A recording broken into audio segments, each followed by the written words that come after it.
Here's something fun from history. Victorian facial hair. Also, sorry, it's such a stark and aggressively bland background. I hope I'm not getting too washed out. But, I'm stuck in a 3-foot by 5-foot room and I have no leg room, so all good times. Now, this is a subject which I'm obviously a prolific master of, judging by my voluptuous beard and my aggressive sideburns. When people talk about the average British Victorian man, they usually think of 3 things. Massively imperialist, which actually might not be as true as you think. Bernard Porter wrote a very interesting book called The Absent-Minded Imperialist, which is seen as a response to John M. Mackenzie's Propaganda and Empire. This sparked the Mackenzie-Porter debate, which talks about how imperial British culture really was during the Victorian era. But I'm not talking about that now, because it would take too long, it's not the topic of this video, and I'm very lazy. They were kinda racist, kinda sexist, because let's be honest, Victorian social policy was a bit yikes. And facial hair, whether that be the big bushy monstrosities, the crispy mutton chops, or those flaky whisker things. Am I bitter? Maybe. Am I jealous? I'll never tell. Now stop asking questions or I will fight you and I will lose, and then I'll call my mum.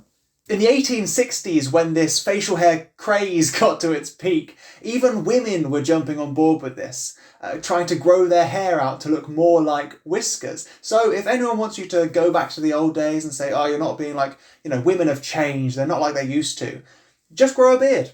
That's all you gotta do. Then you'll be a Victorian proper lady. What kind of facial hair you had often determined how people would perceive you, and for a long time in the Victorian era, the beard was king. But facial hair of any kind was the accessory of the day. And I just have to ask one question. Why? Who in their right mind would think this would be the pinnacle of fashion? Ooh. I changed my mind. Hot dang, what are you doing later? Maybe we can go and find some beard combs?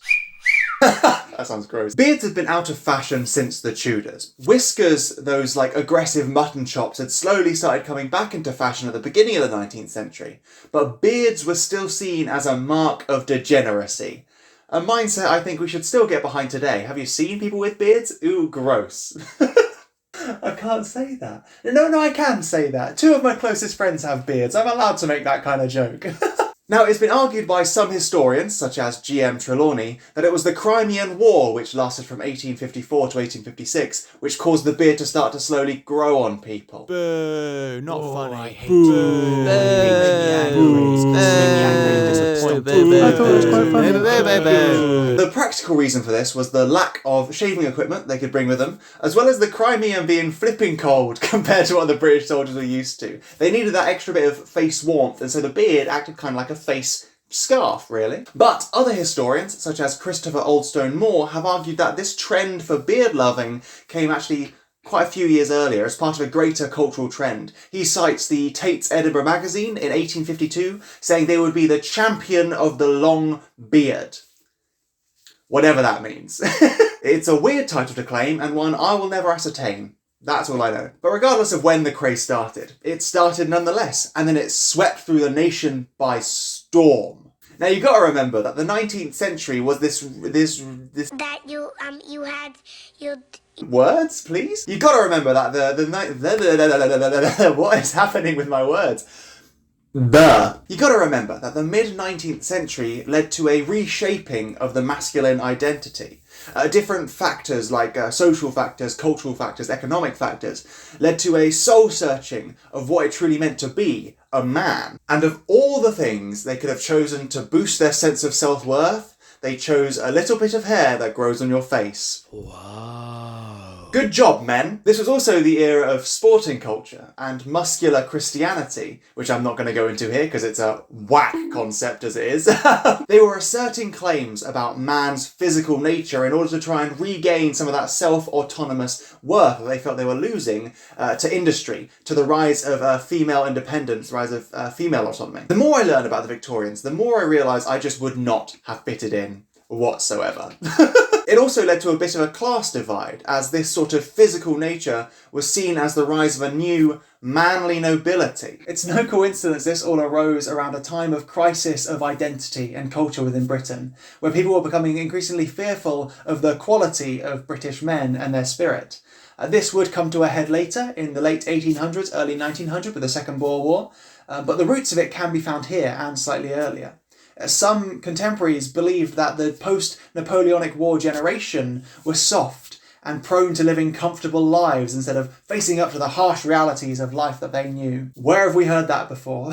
Now this is a stark difference to how facial hair, and particularly beards, were seen just a few years earlier. Punch magazine, for instance, in 1842 is quoted as saying that facial hair was a growing evil, but I've already made that joke so they can shut up. Beards were originally for artists, or for chartists, which was a working class movement within Britain. Not for good, upstanding members of society. But once it had been associated with heroism and manliness, there was no chance of stopping its spread. I'm sure you've all seen the image of the ideal Victorian gentleman with his trimmed moustache and his lovely curated beard, standing victorious above it all. There was even a social hierarchy within types of facial hair itself, going from the flap wings, the claws-esque, the chin muffler, all the way down to the loosier keys, the patchy McGee, the Brillo Bush. Naming things really was the specialty of the Victorian British. This was more than just an aesthetic choice, however. There was also the genuine belief in the health benefits of the beard, particularly for the use as a pollution filter. Now, obviously, in the cities of industrialised Victorian Britain, smog was everywhere. It was gross. People's clothes started dyeing black. There was so much soot in the air. But people thought that the beard would act as some sort of filter to let you breathe the nice, healthy air that was behind that smog. Because, you know, women shouldn't be able to breathe. Whilst different types of facial hair often had different connotations, having facial hair was the important thing, because it was meant to define your masculinity. It's good to know I'd make a lovely feminine Victorian woman. And even up until 1916, it was a statutory requirement for all members of the British Army to have a moustache, which for me is just ridiculous. A ridiculous thing to try and maintain during war. It's so good to see so many strapping lads here in the British Army. Yay, soldiering. Now, we might be fighting on foreign soil, but if we fight well enough, we might be home by Christmas.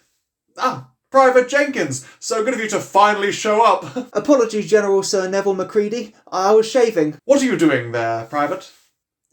Covering my face, sir. Do you mind removing it, please, Private? It'll be a bit distracting for the battle ahead. It's a bit chilly, sir. It's the middle of the summer. I don't see why you can't just take it off. Are you disobeying a direct order? No, sir. Then take it off, Private. Ew, a clean shave. Disgusting! I can't believe they allow the likes of you, a disgusting little baby boy, into the British Army. You will be disciplined for this, and disciplined most severely.